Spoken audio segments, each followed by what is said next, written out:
Every time you write my face, I do wanna say it's you, my babe. I won't be too late. Сайн манайхаа хүслэн байна. За миний бичлэг хийж байгаа шалтгаан би Япон улсад ирээд жил хагас болсон байна. Энд чи JICA-гийн урт хугацааны тэтгэлэг хөтөлбөрөөр Йокохамагийн үндэсний их сургуульд магистраар суралцдаг. Тийм болохоор Япон улсад амьдарч байгаа хугацаанд надад мэдрэгдсэн мэдрэмж, одоо надад үлдэж байгаа дурсамж, тэр бүх зүйлийнхаа өөрийнхөө YouTube сувагт хадгалж үлдээхийг хүссэн учраас энэ бичлэг хийж эхэлж байна. Тэгээд өнөөдөр миний их сургуульд ирэх нэг өдөртөө бөөндө танилццгаая.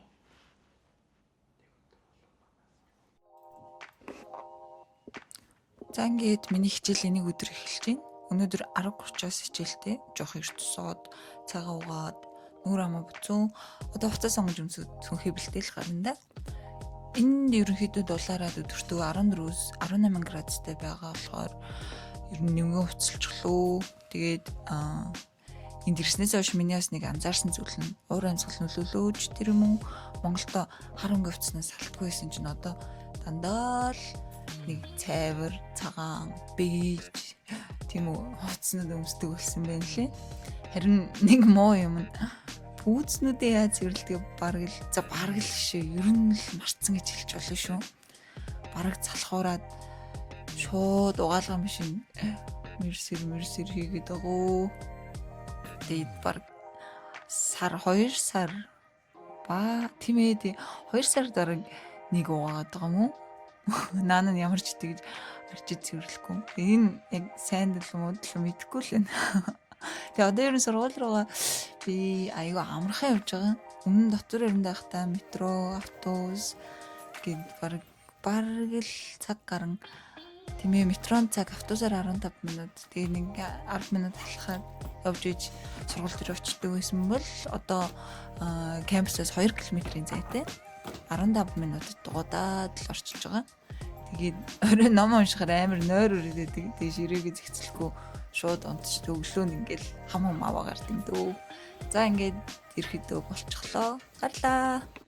За манай их сургууль нь Японы 20 топ их сургуулиудад багтдаг. Тэгээ оюутнуудын тоон миний төсөөлснөөс хамаагүй их байсан. 10-аас 11 мянган оюутантай. Үүний дийлэнх хувь нь бакалаврын оюутнууд 7-аас 8 мянга. Тэгээ магистр докторийн агсан төвчний боловсролт нь болохоор 3 мянга. Тэгээ гадаад оюутан 1000 байд юм байл. Тэрнийх нь нэг нь би. За тэгээд кампус нь нэг дор байрладгаар онцлогтой. Тэгээд том ч биш, жижиг ч биш. Яг алтан дундаж кампусныхаа хэмжээгээр алтан дундажтай ордог. Тэгэхээр ингээд манай сургуулиар танилццгаая.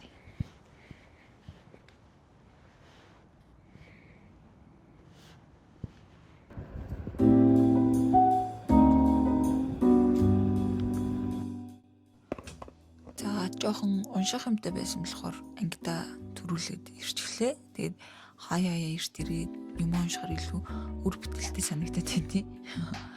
Тэгээд би Япон улсад шүүх эрх зүйн хүний нөөцийн хөтөлбөрөөр ирсэн.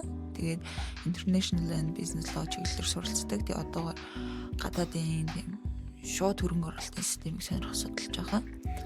Тэгээд эхний семестртээ би маш их олон хичээл сонгож авсан байсан болохоор одоо цөөх хичээлтэй 2 дахь 3 дахь өдрүүдэд л хичээлтэй. Тийм бас баасан гэрэгт супервайзерийн багшийн семинарт байдаг. Тэгээ манай багш семинартаа англиэр суралцдаг.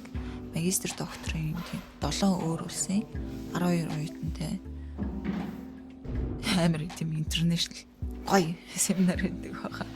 Тэгээ манайд хичээл ордог багш нар дандаа Япон багш нар байдаг. Харин удирдагч багш маань тийм өөр их сургуулиудаас багш нарыг эсвэл хуулийн фирмээс хуульчдаг урьж авчирч хичээл оруулдаг.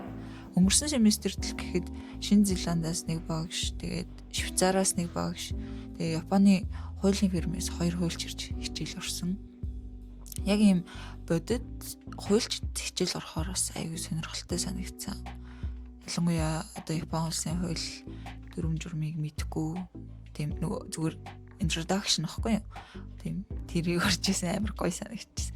Тэгээ ер нь багш болгон ямар нэгэн сургалтын хөтөлбөрт баригдахгүй. Тийм өөрсдийн арга барилаараа хичээл ордог юм байна лээ. Тэгээ зарим багш нар нь шууд ном уншуулад оюутнуудаараа презентацийн тавиулаад тэрний дараа тийм холбоотой кейсүүдээр хилцүүлэг хийдвэл зарим багш нар нь унших артикл өгөөд анги дээр шууд ярилцаад өөр эрдэмтний тийм үзэл бодолтой харьцуулаад явах жишээ нь ер нь маш хөнгөн хүртлөө үр бүтээлтэй тийм хичээлүүд ордог. Тэгээд final report дээр за өөрийнхөө улсын жишээг авчирч харьцуулах, эсвэл хичээлээс юу ойлгосон тэрийг эссе болгож бичих гэх мэтлэн даалгаврууд өгдөг.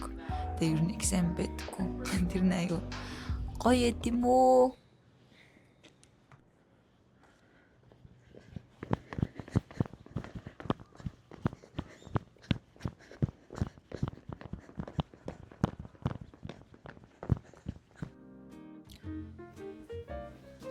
За graduate school-ийн 4 дахь манай study room байрладаг.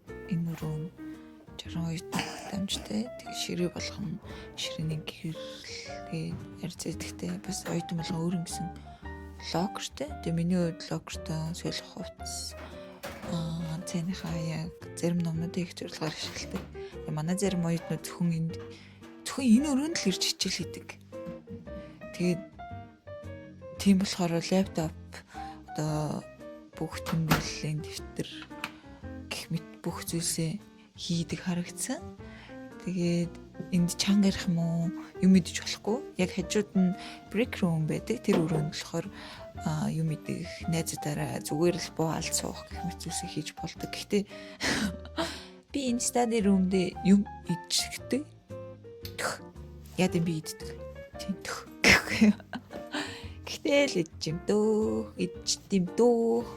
Тэгээд заримдаа бид нар yung онлайнаар хичээл орох эсвэл онлайнаар шалгалт өгөх шаардлага үүсдэг. Тэрэнд тохируулсан онлайн руу бас яг хажууд энэ давхарт байрладаг. Гэхдээ би ерөөсөө ашиглаж үзээгүй. Ер нь л гэртэл хичээлээ хийж онгод ордог төрлийн хөө юм шиг байлаа. Тэгээд бид нарт бас нэг copy card, print card гэх хоёр төрлийн карт өгдөг. Тэгээд нэг удаа нэг семестрт 2000 удаа юм хувилах эсвэл 2000 удаа юм принтлж хэвлэж гаргах тийм эрэхтэй. Энийг үл өстэй тултал нь ашигладаг шүү. Үнэгүй юмд юу гэдэг лээ. За ер нь хичээл дуусчихсан. Тэгээд одоо номынсаа орж хитэн тэмдэглэл хөтлөөд нэг ном аваад гарна. За энэ зүүнгээр талд харагдж байгаа нь болохоор Төв номын сангийн барилга харагдаж байна. Тэр чигээрээ цаана харагдж байгаа нь студент центр. Нэг давхраас нь өөрт хэрэгтэй одоо сертификат эсвэл нөгөө оюутнууд Шинкансен сууж ийштэй шуухтаар явахт хөнгөлөлт эдэлдэг. Тэрний JR line-ы тиктик авах боломжтой. Хоёр давхарт нь болохоор одоо оюутны ID пассвортоо марцсан, имэйл пассвортоо марцсан гэх мэт тийм зүйлсүүдээ асууж янзлуулдаг хэсэг ерөөдөө student support center гэж хэлж болно. Тэгээ одоо Төв номын сангийн саналуугаа орцгоё.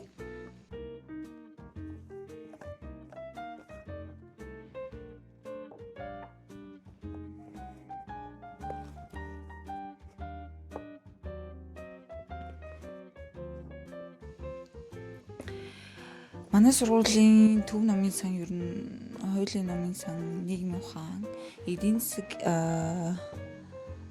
инженерийн чиглэлийн тийм тусгай цуглуулгын номын сан гэсэн 3 номын сантай. Тэгээ одоо энэ миний сууж байгаа хэсэг Төв номын сангийн нэг давхар хэсэг.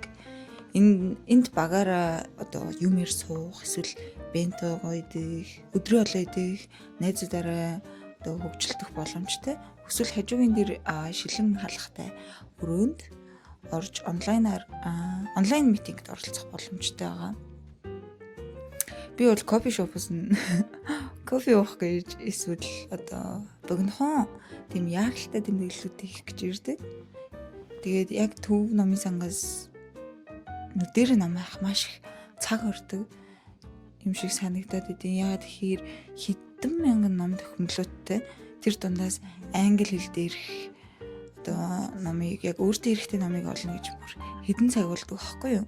Тэгэхээр зүгээр кампус дотроос эсвэл гэрээсээ тийм онлайн хөтөлбөрөөр ном хайжуулдаг. Тэгээ номын сангийнхаа сайт руу оюутны ID-гаар нэвтэрч ороод өөрт хэрэгтэй байгаа тийм ном судалгааны сэтгүүл тайлан гэх мэт болоод захим хэлбэрээр нь татаж авдаг. Эсвэл одоо яг над чиг боддоор нь уншиж ээж толгойлно юм ордог хүмүүс байх юм бол сайтн дээр нь одоо хэддүгээр давхрын айл нэгнэнд хэддүгээр мөрөнд ямар дугаараар барьж байгаа нь байдаг болохоор тэрийн дагаад л ерөөдөө очиод олоод авчихдаг. Тэгээд номын сангийн 2 дугаар давхранд болохоор шинэ номны хэсэг, тэгээд сэтгүүлийн хэсэг бас group study space нөгөө урьдчилж цаг аваад нөгөө group хамтаараа хичээл номоо хийдэг хэсэг гэж хэлж болно. Тийм хэсэг. Тэгээд ном нөгөө зээлж авах буцаах хэсгүүд байрлал. Ер нь бол нээлттэй бүснэ 2 давхар. Нэг бол 2 дугаар давхар нь. Тэгээд 3 дугаар давхар нь болохоор хууль, нийгэм, эдийн засгийн номнууд болон уншлагын хэсэг байдаг. 4 дугаар давхарт нь болохоор шинжлэх ухаан, инженерийн номнууд болон сэтгүүлүүд байдаг. Тэгээ энэ номын сангаас надад хамгийн их таалагддаг хэсэг нь Б1 давхар. Б1 давхартаа ерөөдөө архив гэж хэлэх юм уу? Эсвэл нэг хууль чи ер нь хуучирдгүй штэ. Тэгээд өмнөх хуулийн үзэл баримтлал тухай үед гарч ирсэн артикл юу гэдэг. Тэр бүх одоо архив л гэж хэлээ да. Тэрийг байршуулдаг хэсэг байдаг. Тэгээд бүх нөгөө игнэнүүд нь төмөр. Тэгээд ингээд Canop-оор игний ялгааныг урагшлуулж, хойшлуулж тийм автомат механизмтэй код хийж Canop дарж урагшлуулж, хойшлуулдаг. Тэгээд анх хараад вау гэж бодож ирсэн хэсэг байхгүй юу? Яагаад тэгэхээр нөгөө Монголд манай ажлын архив бас тийм төмөр гэхдээ за гараар эргүүлдэг. Тэгээд заавал хүнтэй хамт арахгүй л нөгөө гараар эргүүлсэн эргэлт тэр юу буцаад авчруулагдах гэдэг байхгүй юу? Тэгэл ямар гоё юм бэ? Энийг Монголд авчичвал гэсэн бяцхан хатаархал төрж ийсэн. Тэгээд тэгээ нөгөө нэг тезис бол нөгөө нэг докторийн диссертац өмнөх төгсөлтийн оюутнуудын бичижсэн диссертацийг байршуулдаг хэсэг бас байдаг. Тэр хэсгээр очиод нөгөө нэг одоо яг мастер тезис гэж юу бичих гээд байгаа юм бэ? Тэрийг мэдгүй очиод ерөнхий нэг хар зураг харах боломжтой. Өмнөх онуудын төгсөгчтэй одоо зүгээр стандартыг харах боломжтой л гэсэн үг л тээ. Төгсөгчдийн нэр диссертац хадгалагдсан байдгийг очиж үзээд за энэ стандартаар ийм форматаар хийх юм байна. Нөгөө нэг ишлэлээ ингэж авах юм байна гэх мэтчлэн харж болдог. Тэр надад амар их нэмэр болж байгаа яг үнэндээ. Тэгээд хуулийн номын санал болохоор лоб ертөнгийн 4 давхарт байрладаг нэг жижигхэн хэсэг байдаг. Тэнцэнс бас яг энэ төв номын санд байдгүй онол биш яг нэг практикийн тийм зүйлсийг олж авч болдог баг. Тийш харцгаая. Номын сангийн дэшиг 3 давхарлын уншлагын өрөөлөөр хөндөж чимээг байх хэвээр. Бид явуулна бичлэгнэр юм ярьсан боловч хитрхи аярхан ярьсан мөлий. Тэгээд чихэнд айгу чиртэй сонсогдоод ахаар оруулаагүй мүү. Тэгээд одоо яг 3 давхрын номын сангийн хэсэг маань манай номын сан хагас бүтцэнээр хүртэл ажилладаг гэдгийг би анх мэдчихэд бүр вау гэж бодож байгаа байхгүй. Ерөнхийдөө өглөө 6-аас оройн 10 хүртэл тэгээд хагас бүтцэнд болохоор өглөө 10-аас оройн 6 хүртэл ажилладаг. Тэгээд зүгээр л чи сурахыг хүсвэл бүх зүйл ч юм нээлттэй шүү гэж шууд мэдрэгдэжсэн зүйл номын сангаас нь би шууд мэдэрчээсэн байдаг юм. Тэг өөрөө нэг 10 жилдээ аягүй их номын сан ордог байсан. Оюутан болооч номын сангаас салаагүй. Тэгээд ер нь яг ингэж гадаад их сургуулийн номын санг үзэж байгаа анхны болохоор айгүй тийм шинэлэг бас гоё байсан. Дотор нь одоо чимээгүй уншлагын танхимд сууж байгаа оюутнууд бүр балаач тухрагдаггүй зэн. Бүр анир чимээгүй. Заримдаа оюутнууд унтцсан харагддаг. Тэгээд тэр унтдаг оюутнуудын нэг нь заримдаа би болчтیں۔ Ном уншихаар нойр өрөөдөг байхгүй. Тийм болохоор л би гэртээ уншдаг л юм шиг санагдтыг надаа. Тэгээд одоо 310 хэддгээр игнэ 304-р игнэ 2 дугаар 2 дугаар мөр гэх мэтлэн Гэ номнууд маань байрладаг. Заримдаа Японы хэлээр ном унших шаардлагатай болдог. Гэхдээ би уншиж чадахгүй учраас зүгээр шууд AI ашиглаж номны гол ойлголтуудыг авдаг. Надаа ерөнхийдөө тэр номн дээр агуулга чухал байдаг болохоор. Тийм. За.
Манай сургуулийн кампус Японд алтан дундчлалын ордог гэсэн шүү дээ. Гэтэ надад бол тийм айгу том санагдаад идэв. Яа тэгэхээр одоо миний хуулийн сургууль кампусын төв хаалга буюу нөгөө урд хаалганыхын тэнд байдаг. Гэр болохоор хойд хаалгаар гарахад ойрхон байдаг. Тэгээ хойд хаалганаас урд хаалга буюу нэг захаас нөгөө зах руу явхад 15 минут хурд алхаж байгаа шүү дээ тэр чинь. Тэгэхэд 15 минут зарцуулагддаг. Тэгээ хөөхөн хол тэгээд надад хаяа та хамгийн том кампустэй сургуульд нь очиж үзэх хүсэл асар их төрж байгаа юм чинь. Тэгээд за тэр жоох би өнөөдөр цайны цагаараа хоолнд орох гэсэн чинь сургуулийн хоёр хоолны газар хоёулаа хаалттай таарсан. Уул нь рамен болон тонкацон хямдхан бас ямар амттай байдаг аахгүй юу. Гэтэ хаалтамжууд яхад комбинагаас өдрөө болоо авахар шидээд тэгээд өнөөдөр өндөгтэй шүл нэг махгүй пицца халуун цагаар зохицуулж галаа. Хаяа комбини их зүгээр л дээ. Тэг мэдээж амттангаа юу гэж өргөх вэ? Эрзэн чихрээ авсан бээр нь тийм хатуу биш зөөлхөн тийм зөөлхөн амдаараа хайлцдаг тийм эрзэн чихэр тийм чихрнүүд дуртай. Тэг яг эсэглэн амттай тэр чихрийг олж авч чадсан байгаа. Тэгээ комбинид өөрөө уншуулчих бас болдог. Эсвэл хүний дужаа касн дээр нь бичүүлчих болдог. Аль нь болно дөө. Тэгээ надад заримдаа өөр уншуулаа заримдаа хүнээр нь бичүүлмэр санагдаад мэдгүй яг юулт чим би мэдгүй. За нэг иймэрхүү өдрийн тал нь өнгөрч байна да. Гоцсоо самадашта.